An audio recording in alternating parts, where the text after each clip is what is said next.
사랑하는 영락교회 지체들에게 주 안에서 평화 인사를 전합니다. 오늘은 2023년 4월 28일 금요일입니다. 오늘의 묵상 본문은 역대상 28장 1절로 21절까지의 말씀입니다. 오늘 본문 말씀 28장 1절부터의 말씀은 이렇게 시작합니다. 다윗이 이스라엘 모든 고관들 곧 각 지파의 어른과 왕을 섬기는 반장들과 천부장들과 백부장들과 및 왕과 왕자의 모든 소유와 가축의 감독과 내시와 장사와 모든 용사를 예루살렘으로 소집하고, 다윗이 이제 마지막 때 성전 건축에 대한 뜻을 밝히면서 이 이스라엘이 하나 되는 그 소명을 받는 그것을 표현하는 말씀이죠. 다윗의 치세를 대표하는 다윗의 성전의 모든 것을 건축하게 된 배경과 또 성전을 건축하게 되는 또 그 이유와 내용들을 이렇게 이제 정리하고 있는 것입니다. 우리 여러 번 걸쳐서 우리 역대상 가운데서도 또 우리 성경 구약 가운데 이제 나타나고 있는 그런 말씀이죠. 네, 오늘 말씀 가운데 모든 소유와 가축의 감독과 내시와 이렇게 되어 있는데, 내시라고 하는 이제 번역은 우리 잘못된 것이죠. 내시라고 하는 것은 뭐 황간, 내시, 예전에 개역 한글에나 황간이라고 되어 있었던 것 같은데, 그런데 이제 그것은 이제 거세된 남성을 의미하는 거잖아요. 근데 이제 거세된 남성의 레위기를 위반하는 거죠. 이건 있을 수 없는 일입니다. 내시가 다윗의 왕궁에 있었을 리는 없고, 이제 그 하사리심이라는 말인데, 하사리심이라는 말은 사리스라는 말에서 왔는데 궁중 관리죠. 그러니까 요즘으로 치면 뭐 이제 백악관의 스태프를, 화이트하우스의 스태프를 얘기하는 거예요. 대통령실의 직원들이 있었고, 그런 의미라고 보면 되겠습니다. 장사와 용사를 왜 구분했었을까? 장사라는 건 우리 뭐 구약에 많이 나오는 말이죠. 깃보르라는 말인데, 영어 성경에는 mighty man 이렇게 해석을 했어요. 여기서 깃보르와 용사를 같이 구분했을 때는 보통 깃보르가 나올 때는 베테랑을 의미하는 겁니다. 영어로 하면 참전 용사들, 전쟁에 참전해가지고 이제 싸웠던, 같은 군인이라도 전쟁에 참전한 군인이 있고 또 참전하지 못한 군인이 있잖아요. 전쟁에 싸웠던 용사, 뭐 베트남전 참전 용사, 6.25 참전 용사, 이제 이런 거죠. 그런 것을 이제 여기서는 장사다 이렇게 해서 구분하는 거고, 용사라는 거, 하일이라는 것도 뭐 이제 이것도 뭐 마이티맨이 될 수 있고 뭐 워리어가 될 수 있겠죠. 그런데 여기서 하일이라고 쓸 때는, 깃보르와 구분했을 때는 보통 다윗의 30인의 용사, 군의 수뇌부, 이런 합참의 수뇌부, 이제 이런 거죠. 그 수뇌부들을 지칭할 때 이 하일이라는 표현을 썼다라는 것을 이제 알 수 있습니다. 그래서 모든 중요한 지도부들이 전부 다 모이고 백성들을 모아서, 백성의 지도자들을 다 모아서, 그래서 이 성전 봉헌의 뜻을 밝혔다라는 겁니다. 2절에 보면, 이에 다윗 왕이 일어서서 이르되 나의 형제들 나의 백성들아 내 말을 들으라. 나는 여호와의 언약궤 곧 우리 하나님의 발판을 봉헌할 성전을 건축할 마음이 있어서 건축할 재료를 준비하였으나, 우리 하나님의 발판이라는 표현을 쓰고 있는데, 하나님의 발판이라는 것, 하나님의 발판이라는 말이 라글레 엘로헤누라는 말, 엘로헤누라는 게 우리 하나님의 이런 뜻이고, 라글레라는 게 이제 푸스툴, 발판을 말하는 거죠. 말 그대로 우리 하나님의 발판이라는 건 무슨 말이냐면, 우리 흔히 뭐 속죄소, 시온소라고 부르는 이 언약궤의 이제 그걸 뭐라고 해야 되나요? 그 덮개죠. 금덮개. 뚜껑입니다. 언약궤의 뚜껑, 금덮개. 그 그룹의 날개가 이렇게 펼쳐져 있는, 이제 그것을 뭐 속죄소다, 시은소다 이렇게도 부르고, 죄를 사해주는, 은혜를 베푸는 이제 그런 곳이다. 그러니까 그것은 뭐겠어요? 하나님의 임재.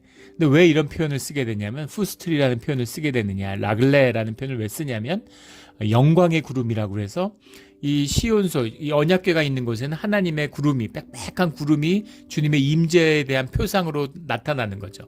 우리가 시각적으로, 현상적으로 만날 수 있는 주님의 은혜, 주님이 눈이 보이는 것이 아니라 영이신 주님이 임재하는데, 빽빽한 구름이라고 하는 자연현상으로서 주님의 계시가 우리의 현상 가운데 실제화되고 있는 것이죠. 그래서 그 구름 가운데 주님이 임하신다, 그곳에 서 계신다라고 이제 이스라엘이 믿었기 때문에, 받아들였기 때문에, 그래서 그것을 이제 발판이다, 발이 서 있는 곳이다, 그 위에 서 계시니까 마치 그룹을 밟고 서 계시는 것처럼 주님이 그곳에 임해 계신다. 그래서 그것을 발판이라고 불렀다고 합니다. 라글레 엘로헤누라고 부르는 거죠. 여호와의 발판 이런 것이죠.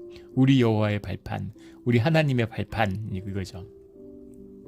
그래서 그것을 이제 위한, 그것이 영원히 있을 수 있는, 그것을 다 준비했지만 내가 피를 너무 많이 흘려서 성전을 건축하지 못한다라고 주님이 말씀하셨다. 주님이 허락하지 않으셨다라는 거죠.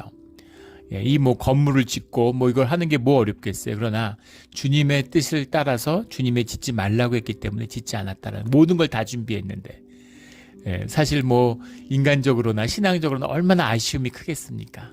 그 성전을 보고 싶은 마음이, 그것을 내가 짓고 싶은 마음이 얼마나 크겠어요. 우리 교회에서 전임 목사님이 이제 계셨죠. 배 목사님. 지금 알라바마로 이제 목회를 하러 가신다고 해서 떠나셨다고 들었는데, 그분이 예전에 저 처음 여기 부임할 때 이제 그 오기 전에 한번 뵌 적이 있는데 그런 말씀을 하시더라고요. 그리고 얼마 전에도 여기 떠나기 전에 우리 저는 뵙질 못했는데 우리 이제 전도사님이 낮에 교회에 나오셨다가 그 목사님을 이제 잠깐 뵈서 본당 안을 이렇게 구경하고 가셨대요. 미리 연락을 하셨으면은 뭐 나와서 안내도 하고 뭐 식사 대접도 하고 그랬을 텐데 좀 아쉽죠. 근데 바쁘게 가는 길에 잠깐 들렸다 그러시면서, 근데 이제 교회를 우리 이제 건축할 때, 성전을 봉헌할 때 그때 이제 담임이셨는데 봉헌 예배를 못 드리고 떠나셨다는 거예요. 마무리를 못 하고, 뭐 건물은 다 지어졌지만 그래서 열심히 뭐 교회 그 화장실 바닥에 타일 깔던 그런 말씀도 하시고 장로님들하고 뭐 그런 여러 가지 이제 추억들이 있으신 거죠. 근데 얼마나 그 봉헌 예배를 드리지 못했다는 것에 대한 아쉬움이 이제 평생에 남는 거죠. 그래서 그 아쉬움, 그래서 이제 교회를 마지막으로 또 한번 보고 이제 떠나고 싶으셔서 들렸다, 이런 말씀을 들었습니다. 그래서 언제 우리 교회 이제 2년 있으면 40주년이잖아요. 그럴 때 한번 교회 설립 기념주일 날 이럴 때 한번 초청해서 모시면 어떨까, 그런 마음도 언뜻 들었습니다. 물론 교회 안에서 같이 뭐 뜻을 모아야 하는 일이겠지만 그런 거죠. 우리 작은 교회를 하나 지었고 짧은 시간에 목회였지만 그것이 평생 마음의 아쉬움으로 남는 거잖아요. 하물며 일생 가운데 꿈을 갖고 준비해온 이 성전을 건축하는 일, 이 일을 다윗이 얼마나 아쉬웠겠습니까? 그러나 주님의 뜻을 선한 것으로 믿고 받아들이고 또 순종하는 것이죠. 이게 신앙입니다. 이해할 수 없어요. 이해됐겠습니까? 너는 피를 너무 많이 흘려서 안 돼. 물론 머리로 알죠. 그렇구나. 근데 그 마음으로 받아들여주고 이해가 될까요? 그런데 받아들이는 겁니다. 납득이 되고 이해가 되고 설득이 돼서 받아들이는 게 아니에요. 주님의 뜻이고 주님의 말씀이기 때문에 선한 것으로 받는 것입니다. 이것이 우리의 믿음이고 이것이 우리의 신앙이죠. 이것이 선한 것입니다. 이것이 주님과 함께하는 비밀이에요.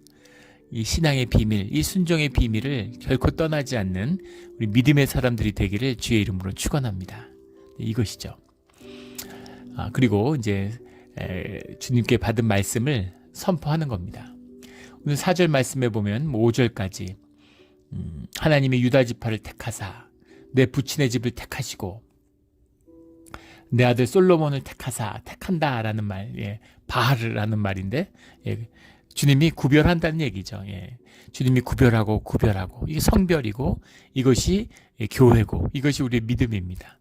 왜 주님이 나를 택하셨을까? 모르죠. 왜 나를 택하셨을까? 알 수 없습니다. 내가 나를 봐도 나는 안 택할 것 같은데, 근데 주님이 택해 주셨어요. 주님이 불러주신 겁니다.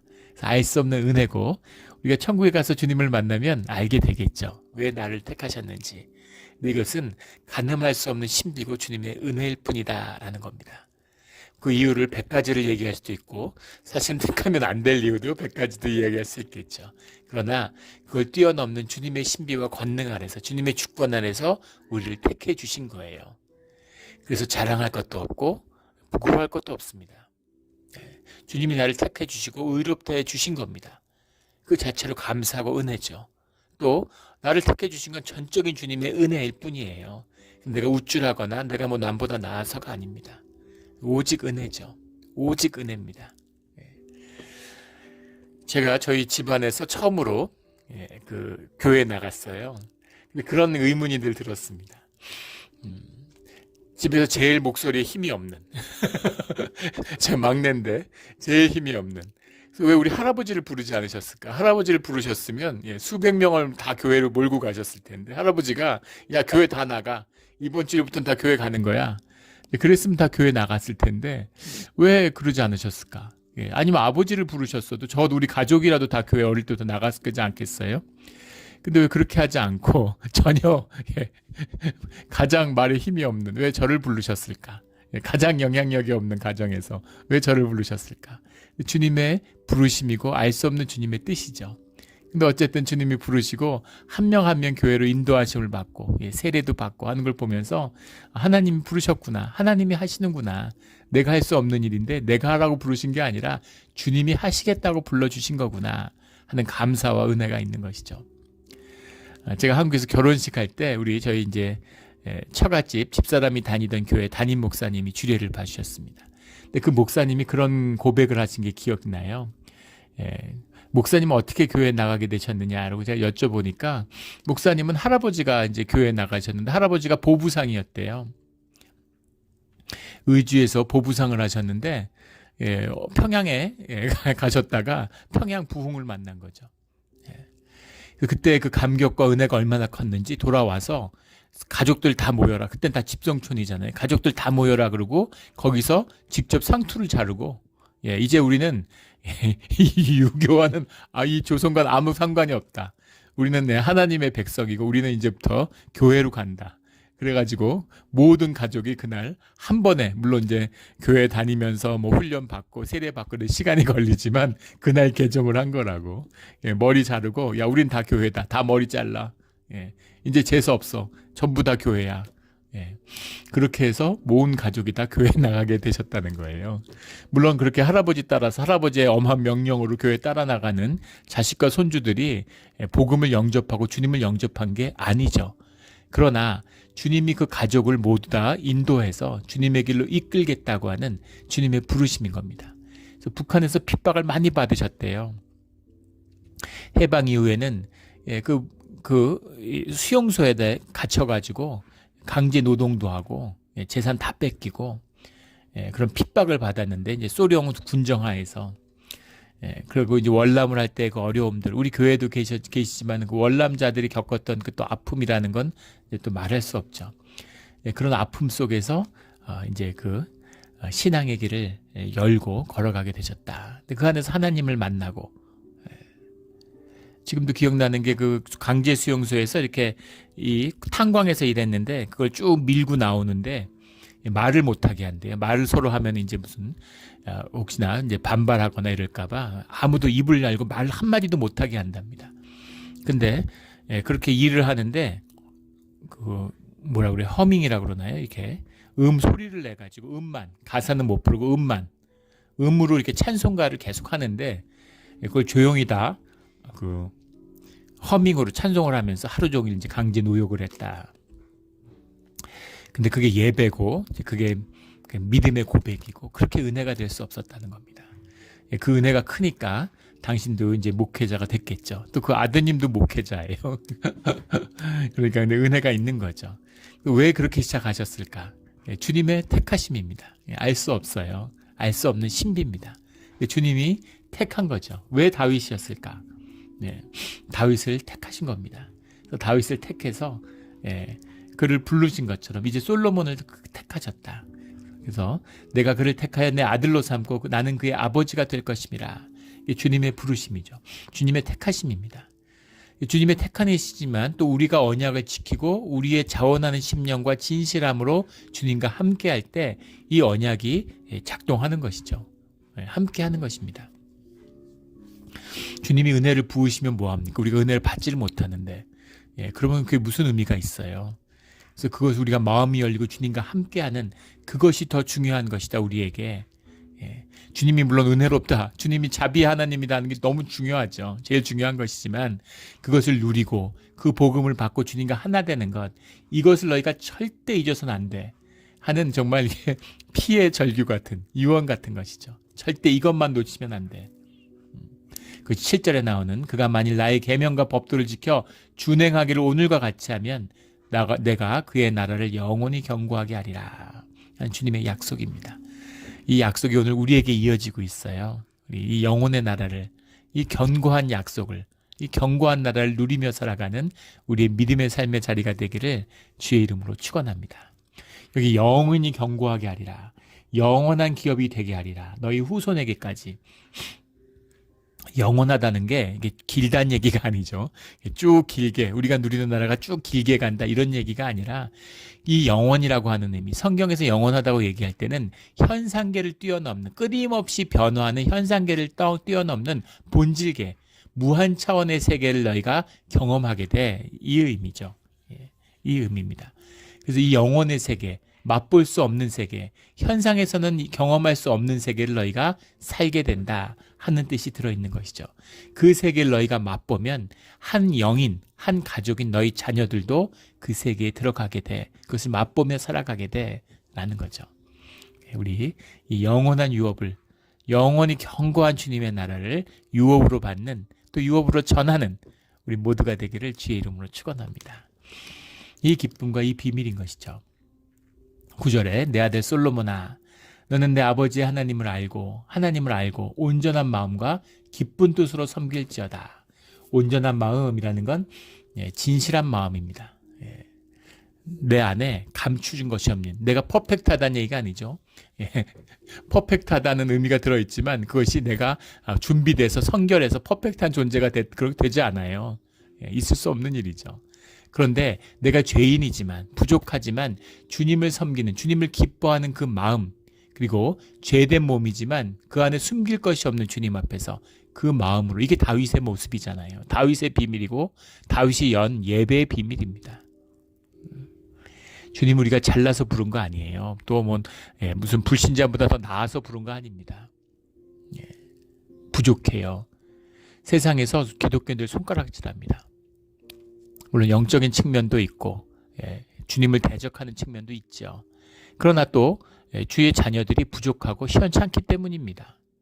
성결하고 세상의 모범이 되고 세상에 선한 영향력을 끼치는 그런 존재가 되지 못하기 때문이에요. 그는 병들고 썩었기 때문이죠, 종교가. 그러나 그 어떤 모습일지라도 주님이 우리를 향한 긍휼과 자비하심을 잃지 않으신다는 겁니다. 그래서 우리가 죄를 짓고 부족하지만 죄된 모습으로 주님 앞에 나올 때 주님이 우리를 용납하고 받아주시는 거죠. 그리고 그런 우리가 하나가 돼서 주님의 안에서 하나가 될 수 있잖아요. 그리고 주님을 기뻐하는, 그게 예배다라는 겁니다. 이것이 온전한 마음과 기쁜 뜻, 신령과 진정으로 하는 그 말과 같은 말이죠. 구약에 나오는 하나님을 알고 온전한 마음과 기쁜 뜻으로 주님을 섬겨라. 여호와께서는 모든 마음을 감찰하사 모든 의도를 아시나니 내가 만일 그를 찾으면 만날 것이요 만일 내가 그를 버리면 그가 너를 영원히 버리시리라. 무서운 말씀이죠. 우리의 의도를 아시기 때문에 우리가 주님을 찾으면 만나 주신다는 겁니다. 그러나 그를 버리면, 내가 버리면 주님도 너를 영원히 버리신다 하는 거죠.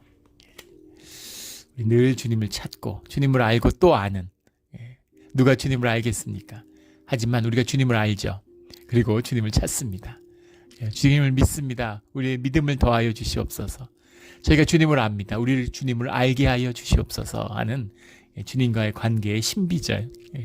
이 신비가 우리의 믿음이고 신앙입니다. 12절에 또 그가 영감으로 받은 모든 것 곧 여호와의 성전들과 사면의 모든 방에 하나님의 성전 곡간과 성물 곡간의 설계도를 주고, 11절에 나오는 성막의 구도와 처음에 주님이 창세기 출애굽기에서 주셨던 그 성전의 모습을 짓는 것, 성막을 이제 성전이 그것을 구현하고 있는 건데 그 부대 시설이나 부대 건물 뜰 같은 것은 원래 말씀에는 없었던 거잖아요. 근데 그것이 영감으로 받은 것이다. 그러니까 주님의 뜻 가운데 주님이 새롭게 말씀을 더해 주신 것이다라는 거죠. 우리가 생각해서 만든 게 아니야. 주님이 우리에게 알려주신 거야. 모든 것이 주님의 뜻 가운데 이루어진 거야 라는 뜻이 들어있는 겁니다.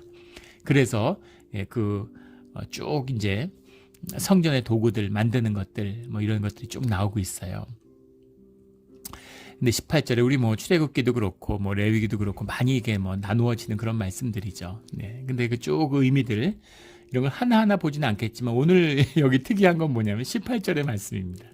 18절의 말씀이 걸리는 거죠. 또 향단에 쓸 순금과 또 수레 곧 금그룹들의 설계도대로 만들 금의 무게를 정해주니 이 그룹들은 날개를 펴서 여호와의 언약궤를 덮는 것이더라. 본문을 아무리 읽어봐도 이 뜻이 정확히 통하지가 않습니다. 문제는 첫 번째, 그 향단이라고 하는 것은 뭐 우리 나오는 미즈바흐라고 하는 거, 울러 미즈바흐, 예, 자바흐라는 말에서 나와. 자바흐라는 게 이제 희생제물을 잡는 것. 영어로는 뭐 to slaughter for sacrifice 뭐 이렇게 되겠죠. 예. 그 희생제물을 잡는다라는 게 이제 자바흐. 그래서 러미자바흐라고 하면 이제 그 향단이 되는 거죠. 예. 알터, 예, 제단이 되는 겁니다.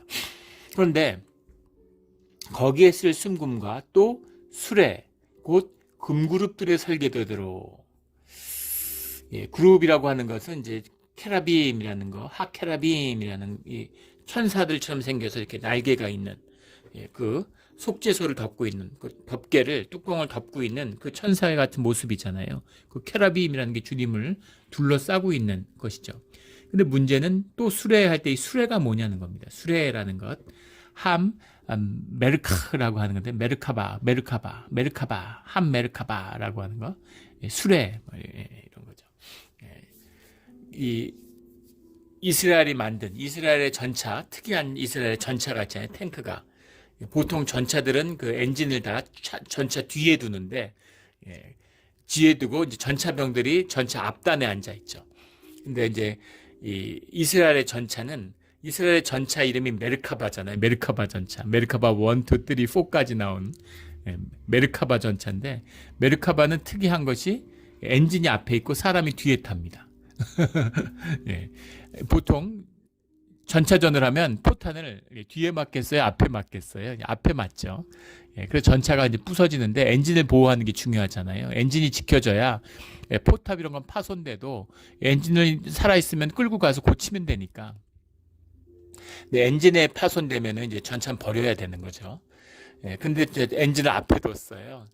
예, 그래서 전차보다 사람의 생명이 더 소중하다, 전차병이 더 소중하다라고 하는 이제 정신을 담았다라고 이스라엘이 자랑하는.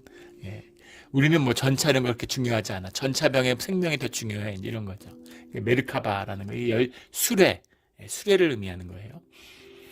근데 메르카바라는 건 왕자의 뜻도 들어있습니다. 왕이 앉아있는 보좌의 의미도 들어있거든요. 그래서 이제 여러 가지 논란이 있는 건데, 수레가 뭔가 도대체? 이 수레가 뭐냐는 겁니다. 그리고 이 그룹들은, 문제는 뭐냐면 수레, 곧 금그룹들의 설계도대로. 그런데 그룹을 만들기 위해서 금을 정해줬다, 그룹을 만들었다. 그룹은 이미 언약궤 위에 있는데, 언약궤 위에 이미 출애굽기에 만들어서 가지고 왔는데, 그런데 그룹을 만들 금이 왜 필요한 거지? 라는 의문을 갖게 되는 거죠. 여러 가지 이제 해석들이 있습니다. 하나는 쉽게 생각해 볼 수 있겠죠. 뭔가 이 옮겨 다니고 움직이는 과정에서 속죄소가, 이 덮개가 손상된 게 아닐까? 그래서 그걸 새롭게 얹은 게 아니냐라는 추측을 할 수 있겠죠. 그런데 손만 대도 생명이 없어지고, 그 누구도 그 권위를 범접할 수 없는 하나님의 임재가 함께하고 있는 속죄소인데, 그걸 누가 손대고 누가 손상시킬 수 있겠습니까? 이건 말이 안 되는 거죠. 그렇다면 그룹을 그 위에 더 만들었을까? 그런 주장을 하는 사람들도 많이 있습니다.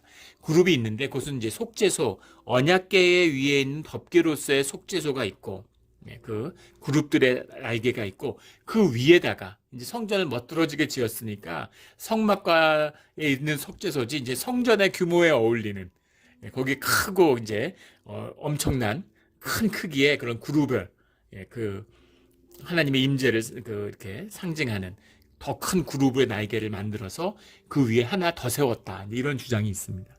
그런 주장을 하는 분들이 많아요. 근데 뭐 그것도 그럴듯한 견해일 수 있겠죠. 그러나 문제는, 그런 증거가 전혀 없습니다. 그것을 증거하는, 기록도 없고, 그 다음에 아무 남아있는 것도 없고, 다른 아무 그게 없어요. 증거가, 기록들이. 그래서 그걸 좀 받아들이기 어려운 것이죠. 그러면 수레가 있었을까? 수레가 있었다고 볼 수도 있겠죠. 아, 그룹도 있고 향단도 있는데 수레도 만들었나 보다. 이렇게도 문맥상으로는 볼 수 있습니다. 그런데 주님의 성전 안에 있는 기물을 만드는데 법도와 규례를 강조하면서 주님이 출애굽기에 말씀한 적이 없는, 주님이 말씀하신 적이 없는, 그리고 신명기, 역대기, 출애굽기 여러 곳에서 거듭 복수로 증거되고 있는 움직일 수 없는 이런 성막과 성계에 대한 증거들이 있는데 그것과 상관없이 그냥 수레를 만들었다. 이것도 있을 수 없는 일이죠. 그래서 이 의미를 시적인 표현이다. 수레라고 하는 것, 이게 하나님의 보좌라는 뜻도 있다고 그랬잖아요. 메르카, 그러니까 주님의 임재, 주님의 임재의 완성, 이것이 그룹이다라는 거죠. 그래서 수레를 곧 그룹이라고 불렀다, 이런 의미입니다. 수레가 곧 그룹이라서 주님이 타고 오시는 것처럼 아까 그 영광의 구름 가운데 주님의 발이 거기 서 계신다. 주님이 그곳에 서 계신다고 생각해서 그 구름과 임재, 그 그룹을 발등상이라고 부르는 것처럼 주님이 수레, 왕의 수레를 타고 오시는 것처럼 또는 하나님의 보좌가 그 속죄소 위에 있기 때문에 그 그룹이라고 하는 것 위에 주님이 앉아 계시는 것처럼 그런 의미에서 속죄소를 수레라고, 수레 또는 보좌라고 부른 것이다. 메르카라고 부른 것이다. 메르카바라고 부른 것이다. 이렇게 보는 겁니다. 근데 그게 설득력이 있지 않을까 싶어요. 그게 맞지 않겠습니까? 그래서 이것은 수레를 직접 만든 게 아니라 수레가 곧 그룹이고, 그룹이라고 하는 건 주님의 임재를 나타내는 그런 그 상징적인 표현이다. 이렇게 보는 것이 맞지 않을까 싶습니다. 20절에 또 그의 아들 솔로몬에게 이르되 너는 강하고 담대하게 이 일을 행하라. 두려워하지 말며 놀라지 말라. 주님이 하시는 일이다라는 거죠. 왜 놀라지 말라고 그랬겠어요? 놀라운 일들이 일어나는 것이죠. 왜 두려워하지 말고 강하고 담대하라고 하겠어요? 주님의 일을 행하면 온갖 공격과 어려운 일들이 있는 겁니다. 이게 세상의 본질이에요. 이 세상이란 공중의 권세 잡은 자, 이 세상의 임금, 이것이 대적의 물이잖아요. 그러니까 주님의 일과 주님을 섬기는 일, 주님의 일이 온전하게 이루어지는 것을 방해하고 시험하는 것이 그들의 일이죠. 그래서 그런 공격과 어려운 일들이 일어나요. 그래서 그것에 대해서 강하고 담대해야 된다라는 겁니다. 본질의 세계를 마주할 때 그때 놀랄 것 없다라는 거죠. 믿음으로 두려움 없이 그 길을 가라라는 그런 믿음의 권면인 것이죠. 그 길을 걸어왔기 때문에. 다윗도 주님의 인도하심을 받고 왕으로 택하심을 받은 다음에 엄청난 고난과 고행통을 겪었잖아요. 7년 동안 떨떠를 하고 미친 사람 행세를 하고 진설병을 훔쳐먹고 동굴 생활을 하면서 모진 고생을 하고 죽을 고비를 많이 넘겼죠. 억울한 일도 숱하게 당했습니다. 잘못한 게 뭐가 있어요. 끝까지 사울에게 의리를 지키고 사울을 왕을 섬겼습니다. 그런데 자기를 그렇게 미워하고 죽이려고 그러고 사람들이 음해하고 모함을 하고 그런 일들에 시달렸죠. 그게 무슨 다윗의 잘못도 아니고 그걸 박해하는 사람들의 잘못만도 아니죠. 왜냐하면 그것을 움직이는 이 세상의 임금이 있기 때문이에요. 이건 자연스러운 것입니다. 교회가 주님의 뜻에 세워지고 힘이 얻어지고 하나님의 쓰임을 받기 시작하면 세상에 박해가 옵니다. 분명해요. 세상에 박해가 없는 것은 세상의 일부이거나 아직 전혀 위협이 되지 않기 때문인 것이죠. 그리고 하나님의 나라가 세워갈수록 교회가 교회될수록 그런 어려움이 있습니다. 근데 그것을 두려워할 것 없다. 이미 주님이 이기신 거죠. 강하고 담대하라. 두려워 말고 놀라지 말라. 이 말씀 주는 겁니다. 그리고 오늘 마지막 21절에 성전의 모든 공사를 도울 것이요. 제사장과 레위 사람들이 있으니 하나님의 모든 것을 도울 것이요. 그리고 공사 유능한 기술자가 기쁜 마음으로 너와 함께 할 것이다. 모든 백성이 너의 명령 아래 함께한다. 있느니라. 이렇게 말씀하고 있죠. 도울 것이고 함께하는 것. 이게 뭐예요? 코이노니아죠. 삶의 연합입니다. 이것이 하나님 나라의 비밀이죠. 하나님 임재의 비밀입니다. 하나님이 함께 하시면 삶의 연합이 일어나요. 하나님과 하나 됐다는 게 영이 하나 됐다는 것. 영이 하나 됐다는 게 삶으로 연합되는 것이죠. 영이 하나 되면 삶이 하나 됩니다. 이 비밀이에요. 가족이 영이 하나 되면 아이들 보면 안쓰럽죠. 부인 보면 미안하죠. 뭐라도 내가 설거지라도 하나 하고 싶고 어깨라도 주물러주고 싶고 애들한테 진짜 뭐라도 용돈이라도 좀 더 주고 뭐 맛있는 거라도 하나 만들어주고 싶은 그런 마음이 드는 거죠. 아이들이 기뻐하면 내가 기쁜 것보다 더 기쁘고 와이프가 웃는 얼굴을 보면 내가 천국을 얻은 것처럼 행복하고 이렇게 되는 겁니다. 근데 영이 깨지고 육의 사람이 되면, 육성이 나를 지배하면, 본능이 나를 지배하면, 그러면 자녀에게 주는 것도 아깝고 부인이 원수되고 그러는 거죠. 그것이 이제 우리 본능의 모습입니다. 하나님과 하나 되는, 하나님과 함께해서 하나님의 길을 가게 되면 돕는 손길이 끊임없이 나타나는 거예요. 주님이 함께 하시는 비밀입니다. 말할 수 없는 비밀이에요. 우리 지역에 목사님이 지금 사모님이 암 투병을 해서 주중에 수요일 날 큰 암 수술을 하셨습니다. 그래서 이제 수술이 잘 됐는지 한 6시간 지속된 대형 수술이고 암의 위에 한 90%를 절제하는 수술이어가지고 저녁 때 전화를 드렸어요. 수술이 어떻게 됐는지. 원래는 낮에 한번 병원에 찾아가 볼까 하는 걸 두고도 이제 기도를 많이 했는데, 왜냐하면 이제 수술이 길어지고 또 가족이 뭘 하겠어요. 너무 그 마음, 여러 번 저도 집사람 수술 여러 번 했었기 때문에 이제 어떤 마음인지 굉장히 가슴이 아프더라고요. 그래서 뭐 수술을 하는데 병원을 떠날 수도 없고 또 밖에서 딱히 할 것도 없습니다. 그때 가서 좀 이렇게 위로도 하고 같이 있어 줄까 하는 생각도 들었는데, 기도하다가 또 마음 중에 이제 여러 가지 이제 마음이 와서 그렇게 하지 않고 집에 와서 있다가 기도하다가 전화를 드렸어요. 근데 목사님이 이제 수술 과정 얘기를 하면서 그런 얘기를 하세요. 우리도 이민 1세대잖아요. 그래서 뭐 영어를 잘하니 못하니 하지만 다 어려움이 있죠. 커뮤니케이션에. 근데 수술을 집도하는 의사 선생님도 그 한국분이고, 간호사도 한국분이고, 또 뭐 그 소셜 워커도 한국분이고 어떻게 그렇게 되겠어요? 여기 한국 사람 많이 사는 동네도 아닌데,